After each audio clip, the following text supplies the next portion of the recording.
Oh, ruined everything. I think the show's starting. I was relaxed, and then I sneezed, and now I'm all tensed up again. Oh, hello, everybody. Hello, everyone. We're just trying to breathe deep here. We made it. We made it through another week, almost. I guess technically we are still here, so we could say we made it, right? Yeah. Yeah. I see some sneezes are normal. No worries. I didn't want to do a fake dry cough. Oh my gosh. That would be terrible. Welcome to Coffee with Kim and Jason. The show Adultitis does not want you to be watching right now. Brought to you by Escape Adulthood and the letter P for our guest, Pam, whose name starts with P. Which she's in the chat. Hi, Pam Laricchia. We're so excited you're here today. You're going to be pulling her up very shortly. Yes. We're very excited about that. We want to have as much time as possible with her. Mm-hmm. I did want to share a couple memes. Oh, this is the best part. This is what's kind of keeping me alive. I know. I think. Let's see. This one ties in really good with what we're talking about here today with Pam. Because we're going to be talking about parenting. We're going to be talking about different expectations we have with everyone being at home. And I don't know if anyone can relate to this one or not, but my parenting style during quarantine. I'll allow it. I love that guy too. It's a real good one. His name, but I love that guy. Especially right now where people are at first, everyone is all like, oh my gosh, we have to do this and we have to make sure we plan that. And it's like, now we're just like, it's fine. It's fine. And then this one is just funny because it's so true. For the love of God, do all the road construction now, right? We're heading into the summer months. Let's put people to work. Let's get these roads done. Like, let's make this happen. Mm-hmm. You know that's not going to be the case. And you can hear Chris Farley's like scream, right? Oh my gosh. We actually showed this scene from SNL. This is the man living in a van down by the river. Yeah. We showed the kids, Foley, I believe, somewhat recently, like in the last year, and they just couldn't get enough. They wanted to watch it again and again. Yes. It was good stuff. Good stuff. So we've got a lot of people in here today. We got sunny and windy here in Minnesota. Herbal tea, no whiskey for Kim. Let's see what else we got. Earl Grey today. Gray skies in Michigan. It looks like sunny on and off. I know it's kind of the same here. A little sunny, on and off, but kind of chilly. And at least yesterday was like all four seasons. I think many Wisconsinites can relate to that. Yeah, I think we literally experienced all four seasons. We had hail. We had snow. Beautiful rain, sun. Yeah. Yeah, so covered it. This is April of Wisconsin. Good apocalyptic weather for us all. All right, let's get into this because I don't want to waste too much time on these little chit chat banters when we've got such an awesome person waiting in the wings here. Yes. So we'll see if we can invite Pam in here. Up. You got to get rid of him, or else I'm going to stare at him the whole time. Chris Farley. You can pull that up later, maybe. Okay, so we're in the process of pulling up Pam. Hopefully she will get on here in a second. Mm-hmm. I'm drinking coffee as usual. Hey, Pam. Hey, good to see you. It's good to see you. Thank you for being with us. Yeah. What's that?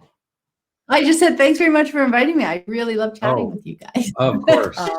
It's always a pleasure, Pam. Coffee, it's good for coffee up in Ontario, I bet. Is it a little chilly there today? Right. Yes, we still even have a little bit of snow on the ground just from overnight. Oh man. A little bit, but it's melting. I have my Blue Jays shirt on because it is the only piece of Canada reference material that I own. But my dad called me a Jaybird as a kid, so we got this when we were in Toronto. That's awesome. That's awesome. I remember taking my eldest when he was a few months old to his first Blue Jay game, which was the very first time they won the World Series. So, oh, wow. Little memory. Wow. Very cool. Awesome. Well, let me give some context. We kind of keep our guests kind of secrets until they show up. So this is Pam Laricchia, And she is a longtime unschooling mom from Ontario, as we've just talked about. And she has 3 kiddos. And back in 2002, she actually took her kids out of school mid-year and started this amazing journey of homeschooling, which led to unschooling. And she wasn't pandemic related either. No, I know. This was just her life. Okay. And so she's kind of dedicated her life the last several years to exploring unschooling and sharing all of her findings about parenting and learning with people all over the globe. And she's done this by building her website, which is wonderful, a wonderful resource called livingjoyfully.ca. And she's written 5 books. And she has a weekly podcast called Exploring Unschooling, which now has over 200 episodes, which we can, I know, we can appreciate that. 2 of them we had the chance to be a part of. And probably when we first started the coffee chat a couple weeks ago with the lockdown, one of the first things we shared was the podcast that you and Anna Brown did called Home with the Kids. And if anyone is here or watching this in the replay and has not yet listened to that, we'll make sure it's in the show notes, because that was a very, very relevant and timely piece for everybody there. So obviously, as homeschoolers and unschoolers, we are big fans of Pam and have appreciated your work for quite some time. But we're in a unique position to share you with everyone else, because not only has everyone found themselves now homeschoolers, but we're all at home all the time, which is something that homeschoolers can relate to. And it's really not about style as much as it is about being people in our homes, and what does that look like? So I wanted to kind of give you an opportunity to kind of share a little. I wanted to hear your explanation of unschooling more so than ours, because you're the expert. So if you could kind of give some context of like what it is your passion is in the world, and then maybe kind of shed a little light on how this relates to everyone right now. Kids or no kids. Right. Oh yeah, absolutely. Because I mean, at its most basic, it's easy to explain unschooling in that it's really a style of homeschooling where our children's learning isn't directed by a curriculum.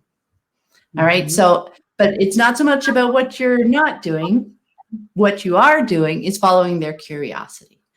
So truly, you're using their curiosity, their interests, their passions, what lights their eyes up, right? What they're just in love to engage with, right? They want to follow it all the time.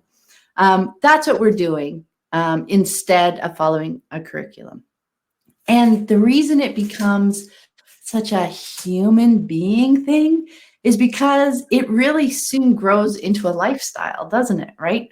Where lifelong learning is embraced, where the kids and the adults, the parents, are all learning together. It becomes less about age. It becomes less about adult and child, and it just becomes about people, right? And just how we are living our lives together and what we're interested and curious about. Because as adults, there's lots of things that we're curious about that we still want to learn about, right? There's still so much self-awareness and learning that we're doing about ourselves. So yeah, that is why I think this topic just applies to everybody. And it's why I am still talking about unschooling excitedly when my kids are all in their 20s now, because it's a lifestyle, right? It's just, with the podcast, I just love all the conversations. I have a new community, and the conversations there, it just reminds me every day to be curious, to see that inspiration everywhere. And it's just such a wonderful mindset shift that I don't want to lose. That's why I just love talking about it. That's awesome. Well, pretty quickly, as we had our first interview with you maybe a year and a half ago or something like that, I think we all had this light bulb moment of why our messages were so in sync. And you kind of touched on it there, of the lifelong learning and the lifelong curiosity, which of course is what Escape Adulthood is all about. And in so many ways, we've talked about and shared on your podcast that, it is kind of funny how our goal with our own kids is to help them never have to escape anything. Like they can just kind of be who they are and continue that journey as they age, and it doesn't have to be children versus adulthood or school versus out of school. It's just constant, influx of curiosity and waves of learning. So I wanted to kind of give you a chance to talk a little bit about how that translates into just being, and what does that look like in a home? Obviously, you guys have went through all the different stages to the point where some of your kids are out of the house, and so what does this look like as far as how you can just be a person and what that feels like? Versus, I know what a lot of families are dealing with right now is a lot of pressure to do and accomplish and be productive. Yeah, no, I think that it's such an interesting time right now, right? Because so many of us, we feel that pressure, like even though we're asked, so many of us, to stay home, to pause, to stop so many of the activities and things that we're used to, we can so easily take on that pressure, put it on ourselves to keep being productive, to keep doing. Okay, so now I'll do my projects at home. Now I'll get the kids to do this, this, and this. That we still are feeling that push to be productive, to just get things done, right? And for me, one of the opportunities for this time would be to, instead of putting all that pressure on ourselves, what if we turned it around and just decided to embrace this pause, right? What if we decided to lean into this time like we chose it? Like this was something that, like imagine if somebody told you, you could take a month, 2 months furlough from your job and just do whatever you wanted. What would you do, right? So you can play those little tricks in your mind to help move past some of those messages, conventional messages, right, of adulthood that tell you need to be accomplishing this, you need to be moving forward on this. I find it just so interesting to contemplate the difference between those two words, right? Do and be. They're such really short words, but the difference between them is magical. I think it's really magical because at first, when you're thinking about it, it can so often feel like, okay, I'm wasting my time, right? Because you're still looking at everything through the lens of productivity, right? And I think what you'll discover, it isn't a waste of time. It truly, truly isn't a waste of time. It is so valuable. It's time that we can use to explore ourselves. It's time that we can use to explore our interests and passions, to discover what our interests and passions are, right? The other piece you mentioned that's so important is also dropping our expectations through this time. And in fact, I think so often we keep ourselves busy and we don't even hear those kind of voices in our heads telling us we should do this, this, and this, because we're already just naturally doing what's expected of us, because that's the path we've known, right? Like you were talking about your kids not needing to escape adulthood, these messages that we have ingrained in us. When you take time to be, instead of just do what you think you're supposed to be doing, you have this wonderful time when you hear something pop in your head to ask yourself why. Another short word, another simple question, seemingly simple question, right? But ask yourself why and see what the answer is. And then ask yourself why again and again and again, because you really want to start digging down into those roots, because then you can start to see how many of those messages are ones that you absorbed, ones that you were told, all those expectations, that weight that you feel to be productive, right? And then once you're down in there, you start to discover what is really you, right? What choices you would really like to make. What do you actually like to do? And that's the other place also where you start to learn about yourself more, right? Even that self-awareness piece, even if the answer is no, I don't really want to do that. You've got the why again. Why? Maybe it's part of your personality. Maybe you don't like certain things. Maybe you don't like loud music. It's like, oh, look, I got all this time. I can turn my music up loud. Maybe you discover you do that and you're like, I know we were talking about that earlier today. Just the difference in people's tolerance or enjoyment of louder noises. The difference between whether it's loud noise that we're creating by choice or other people are creating around us that might annoy us. That's another great thing, right? You're learning about the family, the people that you're with, and you're learning about ways to embrace what you love and enjoy and want to explore within the context of other people that are with you as well. So I think that is just such a fascinating opportunity right now, this time to just be, so that we can really truly discover what's us, what is at the core of us, instead of all the messages that we've absorbed and the picture that we've created of ourselves, right? Who we are in this world is so much a conglomeration of all the messages we've absorbed over the years, isn't it? Yeah. Which is what you're talking about with your kids. You're trying not to put all those messages and expectations about who they should be, and you're helping them explore who they really are and helping them discover that and to live that, right? To embrace that, to celebrate that. So I think that's just one of the amazing opportunities that we can find in this time. That makes sense? Yeah, totally. We've been trying to encourage people to see the opportunity over the limitation and the negative. And obviously the negative is for sure there. Like the stuff that we're all dealing with is real, but just as real are the opportunities and the possibilities. I wanted to ask, first of all, there's a quote I had pulled the other day that I forgot to pull up. But while I'm doing that, whoops, that was just our light. Our light just fell. While I'm doing that, and we have an earthquake, one of the things that is a term in, I don't know if this is just unschooling or homeschooling in general, and it's not one that we necessarily had to deal too much with because our kids were small when we started homeschooling, but the concept of deschooling. And a lot of people who decide for whatever reason to take their kids out of school usually have a process of deschooling where they have to kind of unlearn the things that they were used to. And it strikes me that this right now is an amazing opportunity for everyone to be doing that.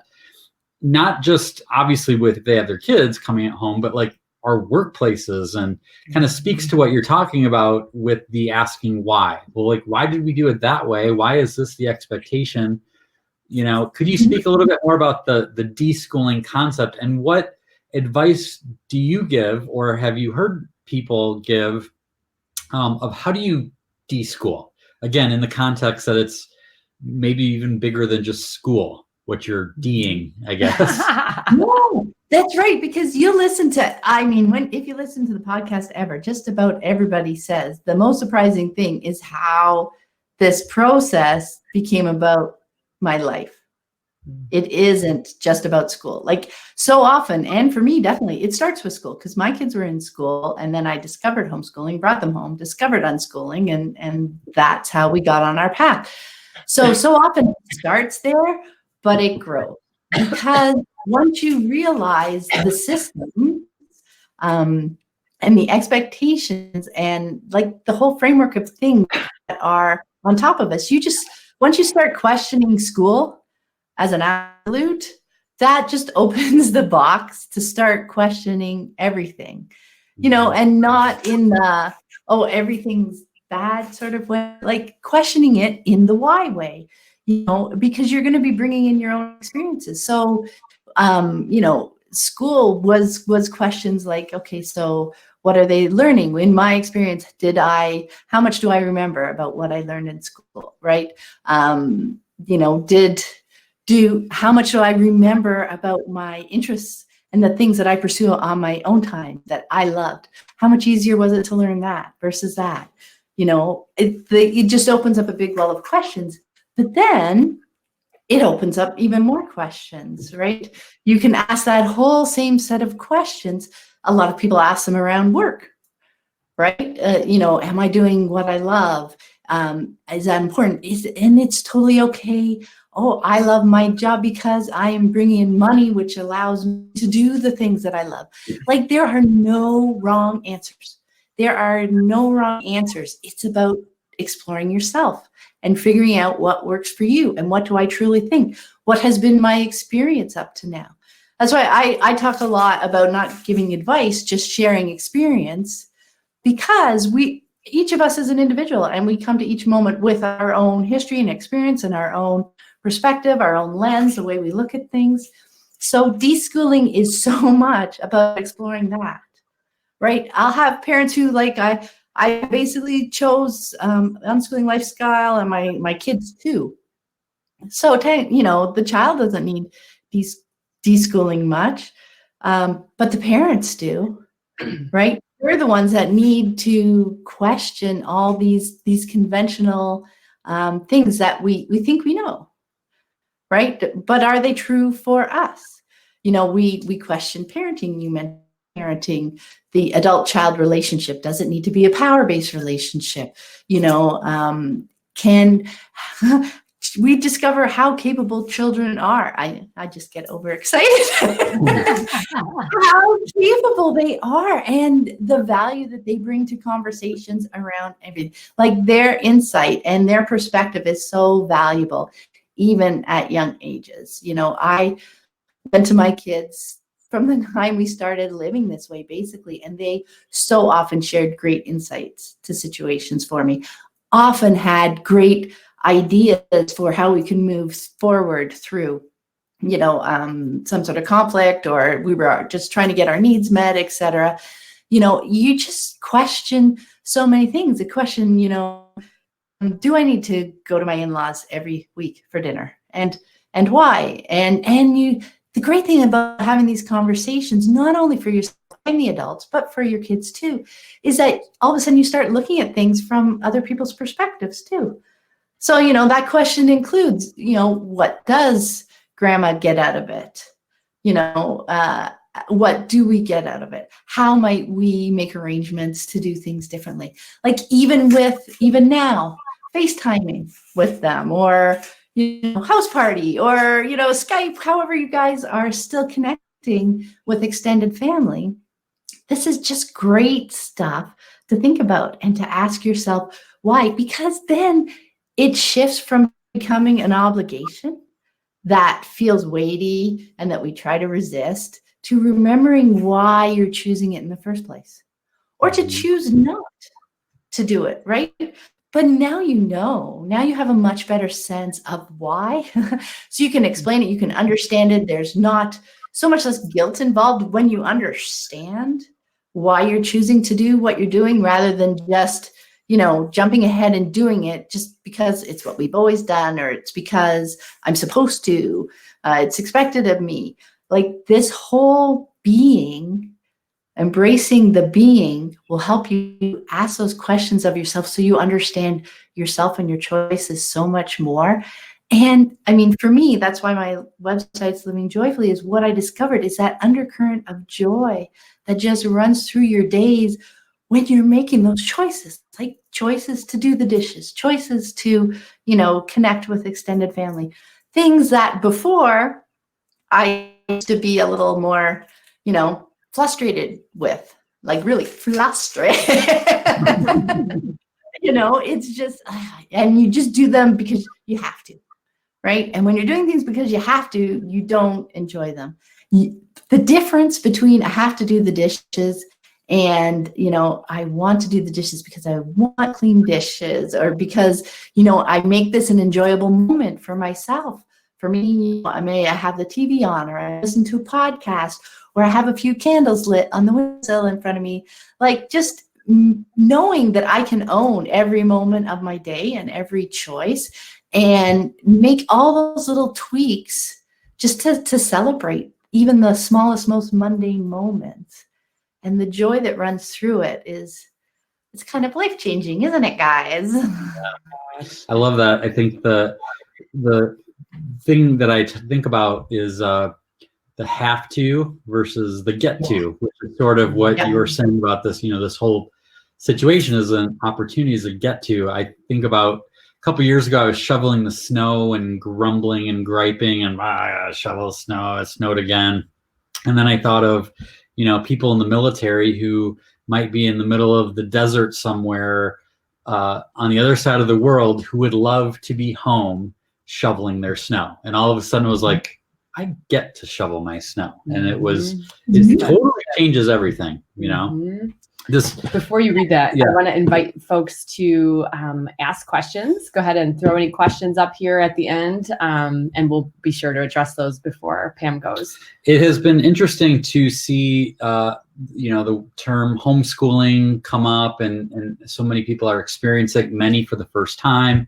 And Kim and I have been fairly quiet about it because, we've talked about this before too, of like not wanting to put any extra expectations on people, and more than anything is wanting to remind people that this isn't what we're experiencing now is not normal.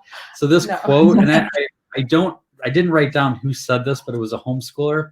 She said, "No homeschooler I know would voluntarily sign up for a homeschool devoid of libraries, parks, friend meetups, rousing trips to the coffee shop, and long days at the museum.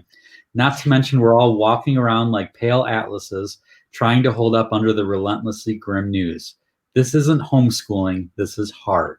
And so it goes to what you said earlier about lowering our expectations, like taking a breath and re-looking at the situation we find ourselves in. Change is so stressful. And I mean, just like any change is stressful, right? And this is a huge change, right? Our lives have been changed in an instant almost. So I think to be cognizant of that and to be really gentle with ourselves as we find our way through that. And that's what I think the idea of just being, it's just okay, giving yourself that permission. Like sometimes that's what you need. You just need to give yourself permission to not have to do all this stuff, right? And it's really, really, really okay. And like I said earlier, it can feel like I'm wasting time, but when you give yourself that open space and time to just be, just do what you're drawn to, right? Even if it's watching TV, embrace it. That's what I mean by embrace it. Like if you feel you want to watch TV, don't have that little voice in the back of your mind that says, okay, stop now. Okay, stop now. Okay. It's like, no, I'm going to do this, whatever it is, and support yourself in it. Make yourself snacks and have them ready. Get yourself the most comfy pillows, get yourself blankets, if that's what you're going to do, and support yourself. Make yourself super comfortable. Embrace it like this is your big choice. And it is, because that just takes off so much pressure, and it allows that openness, just allows things to bubble. You could like, oh, I am having so much fun. Oh, this is so comforting. Maybe you're not binge watching all the new shows. Maybe you're watching your favorite movies, right? It's okay. But isn't that curious to know about yourself, what you're drawn to? These are all little pieces of the puzzle that's going to come together for you over time. And to me, that was the most surprising thing, I think, about our unschooling lifestyle, like those years of unschooling growing up, was how important having that abundance of open and unstructured time turned out to be. Like, when we first started, I was like all about, let's go to the science museum, let's go to the park, let's go here, let's do this, let's do that. And I'm not saying we didn't, we had activities and things that we did, but how much time they embraced of just being was such a surprise to me, because that was not something in my context, right, of growing up. That wasn't what you did. You just, if you found a free moment, you pursued something else. Yeah. But seeing, preferably. right? But it's amazing the insights and things that they come up with. Like, I wanted to share, you've come across Steve Jobs' definition of creativity? Yeah, so creativity is just connecting things. When you ask creative people how they did something, they feel a little guilty because they didn't really do it. They just saw something. It seemed obvious to them after a while. That while is that open, unstructured time where things can bubble up. Things aren't going to be bubbling up you're hearing all those voices trying to tamp you down, right? So I was amazed at how much of that time and space my kids embraced, right? And they would be, okay, we've been out today. I need 2 days at home, or they would just, that's the piece. They get to know themselves, right? What energizes them, how often they need that, how much free space they need to just kind of listen to music or watch a comforting show. Just let things bubble up because they learn stuff about themselves. But then that is where their creativity shines, their idea shines. That's how you get their interests and passions, because they discover what they are. And then they get to dive into them, and then they get to sit and bubble them. And it's just so beautiful to watch. And it works for any age. This is a human thing. That's what's so fascinating. Yeah. I have to say, before we take the question, that's been one of the things that I have most appreciated about following you, Pam.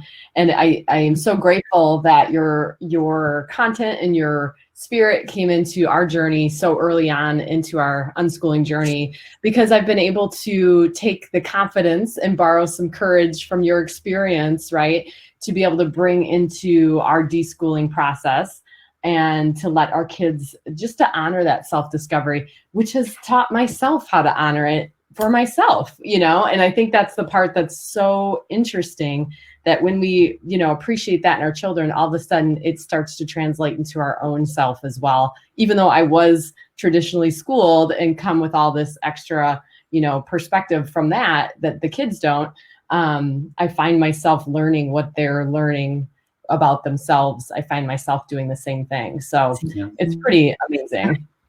Yeah, I know. And what I loved was coming across you guys, because the whole escape adulthood ethos is about questioning all that stuff, right? All those rules that we just embrace because that's all we, right? And we, without even thinking about it, because that's just the framework within which we expect our lives to unfold. So when I talk about deschooling, I love directing and linking to you guys, because you guys have such a fun way to start exploring those questions. So often it's hard for us at first to even see what to ask why about.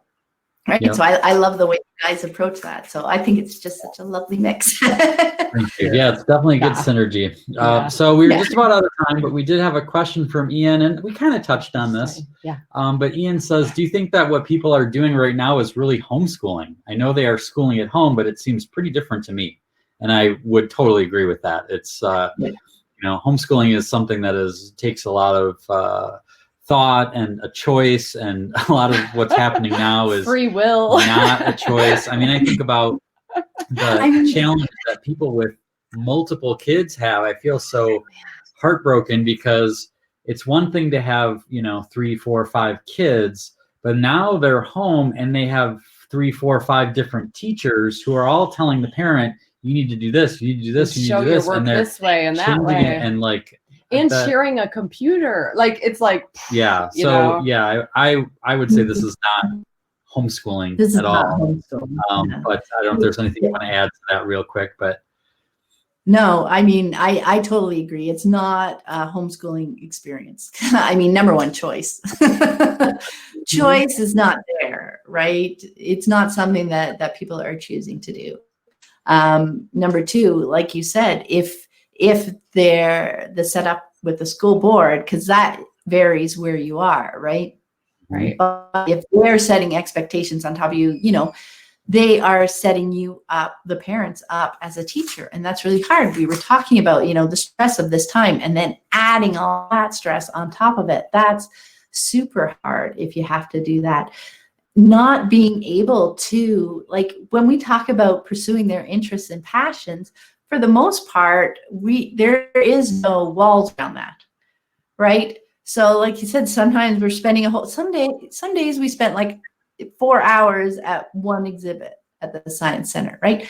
That's the fun thing about following their interests. What catches their interest at that time, that is when they're like a sponge picking up so much stuff around. It's not, the school trip to the Science Center where you have to hit these 7 exhibits and answer that one question about each one and then move on. Then you're like, come on, keep up. You got to move on, So I really don't think that to try and compare this or tell people like this is what homeschooling could be, because homeschooling can be so much more. I mean, even not even talking about unschooling, homeschooling can be so much more, because you can go places, you can talk to people, you can find mentors.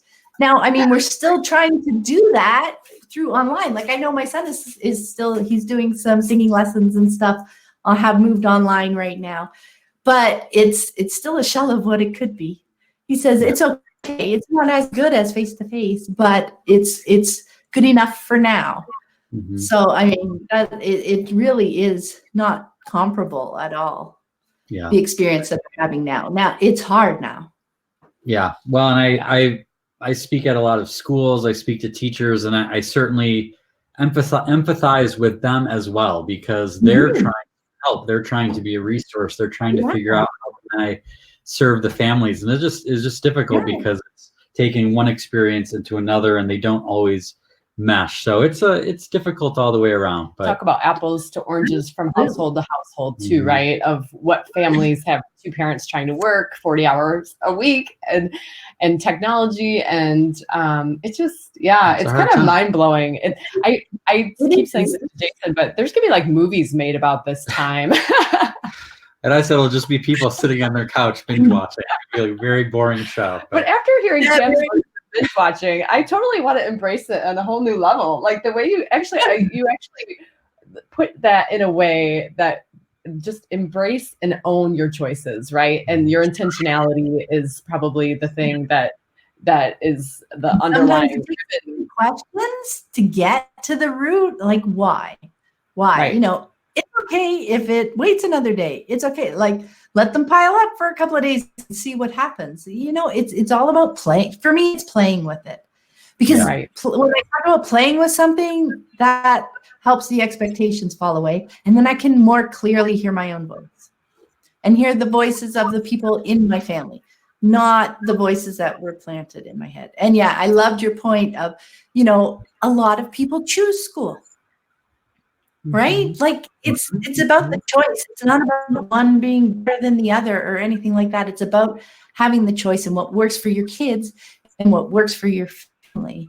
So yeah, I mean, just imagine all the teachers, the school board, everybody just trying to figure out a way to make it work. It is, you know, see that word unprecedented a lot lately. It's true. There's no other word, right? Well, all the more reason to embrace that idea of giving ourselves permission to just be during this time, because there's a lot of shoulds and there's a lot of doing that we feel like we should be doing, but the call to be is very, very important. So thank you so much for being with us today. Pam. Oh, thanks so much for inviting me. It was spectacularly fun. As always, we could talk for 3 hours, but you know, we should just do that one of these days. Right? All right. Thank you so much. Thanks so much. Bye. Wasn't she awesome? Oh, good stuff. Again, I just have like so much more I want to talk about. You can tell this is a passion of mine. But yeah, I think that there's so much to bring into our just adult perspective on this, that it doesn't really, this isn't a conversation just about kids at home. It's about self-discovery and the permission to relax a little bit, give yourself some grace. So it's pretty cool. Yep, for sure. So speaking of giving yourself permission, I would invite you again to give yourself permission to join us for Wonder Hunt, which is now only a few days away from starting. It starts Monday. Can't wait. August. That feels like something. August. April. The other A month. April. What is it? 13th? Is that what Monday is? Monday, yeah. Right after Easter. So it's a guided 4-week course. It's a chance to kind of like emerge from some of the doldrums you may have, some of the stress and anxiety. Looking through new eyes, looking through the lens of your smartphone camera is a big part of it. So one of the things we added this year that I just putting the finishing touches on is a downloadable journal for people to record their thoughts and experiences along the way. I have a really good staff designer here. And, oh my gosh, it turned out so good. So that'll be a cool one. But yeah, I think we got some at least one and a handful of possible really amazing guests next week. I invite you, if you'd like to get the daily updates to find out when shows go live and when the replays are up, go to escapeadulthood.com/coffee. To find out about Wonder Hunt, go to escapeadulthood.com/Wonder Hunt. And one more thing about that, we had a couple things pop up the last few days from some past clients, speaking clients, where they are, not meeting as in person anymore. So we have a group in Hawaii, a leadership team of 5 people who are going to do Wonder Hunt at the same time and kind of share their experience, online. And then we have another group of like 10 from a bank who can't meet together anymore for their in-person staff meetings. And she's like, I think we need something to connect us and to have, focus on wellness and have a new reason to have conversation. So I thought that was kind of cool. If that's an opportunity for your employer or any sort of association you're involved in, that if you need some sort of connecting point with some people, that's not just talking about work or industry, right? Yep. So a little breath of fresh air. To be connected. And one last thing as we head out for the weekend. Oh, you're painting? Yeah, I've got. I haven't even seen this update. I showed this the other day. Ooh. I don't know. Was it yesterday? The day before? I don't know. Yeah. But this one is getting close to being done, and I added the colored eggs to be matched with Easter. And if you see really close, there's a little crack in one of them.